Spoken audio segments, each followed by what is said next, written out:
Nandito nga na naman kami ni Daddy sa Kai Mall mga mamis, pero hindi para bumili ng makakain or pagkain namin, kung hindi para kumuha ng PSA copy ni Athena. Bago nga yung araw na to mga mamis, gabi nagpa-schedule muna kami ni Daddy online. Bali ang pina-schedule namin ay 10 AM, pero 9:30 AM pa lang ay nagpunta na nga kami dito. Pagpunta nga namin dito mga mamis, sumakyat agad kami sa 3rd floor dahil dito nga ang kuwaan ng PSA copy. Tapos pumunta lang kami ni Daddy sa harapan, tinignan lang yung schedule namin, then binigyan na nga kami ng form na pipil upan ni Daddy. So si Daddy pinapil up ko mga mamis kasi nga sa kanya nakapangalan yung schedule, tsaka siya yung may valid ID sa aming dalawa. Dahil nga hindi ganoon kadami yung tao mga mamis at tsaka nakapagpasked naman kami, wala pa kang 30 minutes ay nakuha agad kami ng copy ng PSA ni Athena. After namin dito sa may Kai Mall, dumiretso naman kami sa may tapat ng City Hall para nga magpa-notary. Nung araw nga na to mga mamis, kung kailan naman may inaasikaso kami ni Daddy, tsaka naman kami binagyo sa kalsada, puro papel pa naman ang hawak namin. Mahina pa nga tong nakikita nyo sa video mga mamis kasi pag sobrang lakas naman talaga ng bugso ng ulan na may kasamang hangin, umi-stop naman kami ni Daddy. May kapote naman niya si Daddy mga mamis, pero ayaw nga niya suotin kasi nga wala akong kapote. Gusto naman niya sa akin ipasuot yung kapote niya, pero ayoko din suotin kasi siya naman yung walang kapote. Kaya ayan, nagtitiis na lang kami parehas mabasa ng ulan. Mabilis nga lang kami nakapagpanotary mga mamis. Pagkatapos nga namin doon sa may tapat ng City Hall, dumiretso naman kami ni Daddy dito sa may barangay dahil meron din kaming kukuning papel dito. And fast forward na nga tayo mga mamis, hindi na nga ako nakapag-video pagdating namin ni Daddy sa barangay kasi nga baka bawal. Tapos hanggang pag-uwi namin hindi na ulit ako nakapag-video kasi nga may mga bitbit na kami ni Daddy. Kinabukasan na nga ng mga alas 3 ng madaling araw ng mga oras na yan mga mamis, at sobrang aga kong nagising kasi nga ang aga ko rin talaga natulog. Mga bandang hapon pa lang ata mga mamis ay tulog na ako, pero nagising naman ako ng mga bandang alas 7 kasi nga si Athena nagsabi na nagugutom na daw siya. Pinagprituhan ko lang siya mga mamis ng ulam na nasa rep, tapos nagsaing lang ako, siya na yung bahalang pinagbantay ko. Sabi ko kain na nga lang siya at natulog na ulit ako. Wala kasi ako masyadong tulog mga mamis nung nag-asikaso kami ng PSA ni Athena at saka iba pang mga papel or requirements na inasikaso namin ni Daddy. Kaya naman pag uwi namin ni Daddy, mga bandang hapon nga, dire-diretso na yung tulog ko. At nung pagising ko nga mga mamis, nagmumug lang ako, tapos uminom lang ako ng tubig. Naisip ko na rin nang simulan na nga mag-asikaso. Bali tinanggal ko lang yung sinaing ko ng gabi na kanin. Bali itong kanin na to, isasangag ko to para sa almusal ni Athena. Tapos nagsaing ako ng panibago para naman pambaon niya sa school. Iniisip ko nga maigi mga mamis kung ano ipapaulam ko kay Athena na baon niya sa school kasi nga hindi pa naman din talaga ako nakapag-stock sa rep na mga pang-ulam baon niya. Yung mga nandito sa rep yung mga binibenta ko mga frozen product. Buti na lang pala mga mamis, naalala ko na meron nga palang binigay yung may-ari ng apartment na titiran namin na pasalubong sa amin galing Pangasinan na bangus at saka ng lumpiang isda. Nailabas ko na nga sa rep yung isda pati na rin yung lumpia, pero pinag-iisipan ko pa rin talaga kung ano yung gusto ko ipabaon kay Athena. So buo na nga yung decision ko mga mamis, itong lumpia at saka yung isda nga na bangus yung papabaon ko kay Athena at saka yung almusal. Bali itong lumpia, ito yung pang-almusal, tapos yung bangus naman ay naman yung papabaon ko sa kanya sa school. Dahil nga galing sa freezer yung isda at saka yung lumpia, antayin ko muna na medyo lumambot mga mamis bago ko nga lutuin. Nagpunta nga muna ako dito banda sa may lababo para nga hugasan itong mga platong hindi ko na nahugasan dahil nga maaga nga ako nakatulog. Hindi ko na muna ulit pinapakilos dito si Athena sa bahay mga mamis dahil nga pasukan na ulit. At alam nyo naman na ang pasok ni Athena ay buong maghapon na at para na rin talaga siya nagtatrabaho.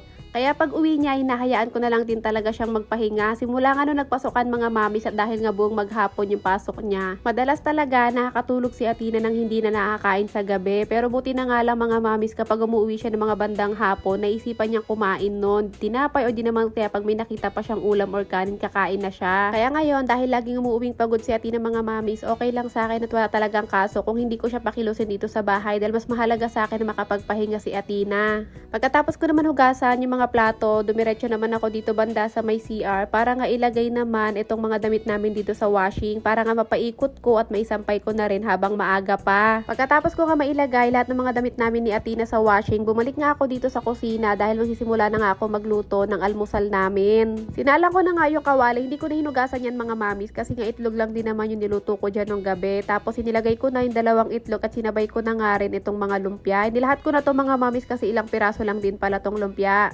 Alam niyo mga mamis, ngayong nagpasukan nga na naman, pati nga ako ay napapakain na rin ng kanin sa umaga. Kaya tuwing nagluluto ako ng pang-almusal at ang pambaon ni Athena sa school, nagsasabay na rin ako ng para sa akin. Una na nga naluto yung 2 itlog mga mamis, tapos naglagay lang ulit ako ng konting mantika para maluto pa yung mga lumpia. Nung naluto na nga yung lumpia mga mamis, nagbawas lang ako ng mantika, tapos isinalang ko na nga or ginisa ko na nga yung bawang. Isasangag ko kasi tong bahaw mga mamis, at kapag nagsasangag ako mga mamis, gusto ko talaga sobrang daming bawang, at imbis asin ang inilalagay ko mga mamis, ang inilalagay ko ay Knorr seasoning. Pero kung wala naman kaming stock ng Knorr seasoning mga mamis, kapag nagsasangag ako, wala akong nilalagay. Mahalaga sa akin maraming bawang. Natapos ko na nga lutuin yung sinangag mga mamis, tinransfer ko nga lang sa plato, tapos naglagay ulit ako dito ng mantika sa kawali at pinirito ko na nga itong bangus na pangulam naman ni Athena or babaunin naman niya sa school. At habang piniprito ko yung bangus mga mamis, nagsimula na kami ni Athena kumain or mag-almusal. Nung naluto naman na yung bangus mga mamis, tinanggal ko na nga dun sa balat para hindi na mahirapan si Athena at nilagay ko na nga dito sa baonan niya. Naglagay na rin ako ng kanin. Isa nga sa nakalimutan ko mga mami sa yung mixed vegetable. Nilabas ko pa naman sa ref pero hindi ako nakapagluto. Pero naglagay na nga lang ako sa plastic ng konting Knorr seasoning para nga may lasa naman yung pagkain ni Athena. Pagkatapos ko nga magluto sa kusina mga mami, sumiga nga muna ako dito at si daddy napansin niya na ang haba na ng mga kuko ko sa paa, at simula nung nagkasakit talaga ako mga mami, si daddy na ang laging nagugupit ng mga kuko ko sa paa dahil hindi ko na talaga kayang yumuko or tupiin yung katawan ko. Pagkatapos naman gupitan ni daddy yung mga kuko ko, tumuyo na nga ulit ako mga mamis kasi naalala ko na kailangan ko palang ayusin itong mga papel na inasikaso namin ni daddy kahapon. Tapos ipapadala ko kay Athena para siya na nga lang yung magpapasa sa teacher niya. Yung mga papel na inasikaso namin mga mamis para kay Athena, kapag na-approve yan, malaking tulong yan sa pag-aaral ni Athena. Bumili nga rin pala kami ng scientific calculator dahil kailangan ni Athena yan sa math subject niya. Nailagay ko na nga sa bag ni Athena yung papel na yun, pati yung scientific calculator niya, at biniliran ko siya na wag niya kalimutan na ibigay yun sa teacher niya. Tapos si Athena naman itong at nakapag-asikaso na din. Tinulungan ko na nga siyang magkabit ng necktie niya mga mamis para mabilis, pero sa totoo lang natagalan din talaga kami kasi naninibago pa rin ako kasi nga dati patches lang naman siya. So ayun, sinamahan ko na pala siyang bumaba mga mamis kasi may kailangan akong bilhin sa tindahan at meron akong kailangan daanan sa school niya.